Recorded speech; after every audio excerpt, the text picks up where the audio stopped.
Espèce de cheater, va hacker ton PC et mettre un virus dessus pour voler ton compte. Bonjour à tous.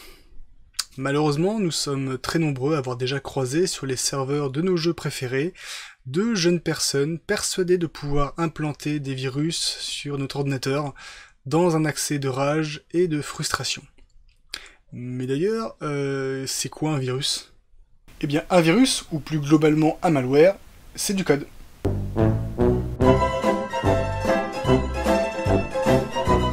Bon ok, c'est peut-être un petit peu trop résumé. Un malware, ou logiciel malveillant en français, désigne une variété de logiciels malveillants ou intrusifs. On y trouve les virus informatiques, les vers, les bombes logiques, les chevaux de Troie, les ransomware, les spyware, les adware. Ça fait déjà une sacrée liste. Mais comment ça fonctionne? D'un certain point de vue, on peut comparer un malware à un missile.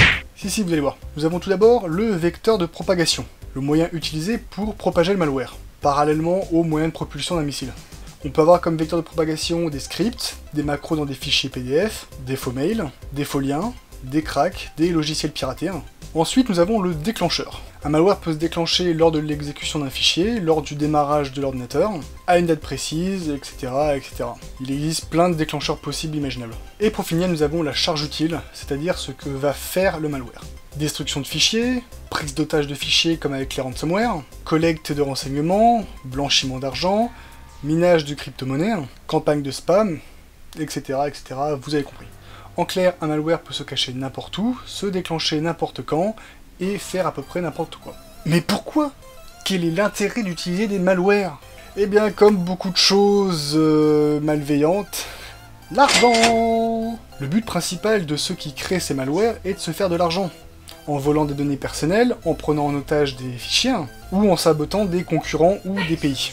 Mais on peut trouver d'autres raisons comme se donner un challenge, protester, terroriser, ou bien juste emmerder le monde. Mais s'il y a autant de risques d'attraper un malware, comment je peux m'en protéger efficacement? Il n'y a pas de solution miracle, mais il y a juste des réflexes à avoir. Comme pour un virus médical, le premier moyen efficace est de faire attention à tout ce que l'on fait. Ne pas cliquer sur des liens bizarres envoyés par des inconnus, et même des fois par des gens qu'on connaît. Ne pas ouvrir de pièces jointes étranges, comme une soi-disant photo dont l'extension finit par un .exe. Ne pas télécharger n'importe quoi sur internet et faire attention aux sites sur lesquels on télécharge. Et avoir le réflexe d'utiliser des outils comme VirusTotal, qui vous permet d'évaluer si un fichier ou un site sont malveillants. Ah, et bien sûr avoir un antivirus à jour, histoire que sa base des menaces soit la plus à jour possible. Retenez bien que vous êtes la première ligne de défense contre une infection, donc ne le prenez pas à la légère. Et n'allez pas penser que parce que vous êtes sous Mac ou sous Linux, vous êtes à l'abri, parce que ce n'est pas du tout le cas. En 2019, un Mac aurait subi en moyenne 11 menaces contre 5,8 pour un ordinateur sous Windows. J'espère que cette vidéo vous aura plu, j'essaye comme d'habitude de ne pas rentrer trop dans les détails, de survoler un petit peu le sujet, tout en expliquant un maximum de choses.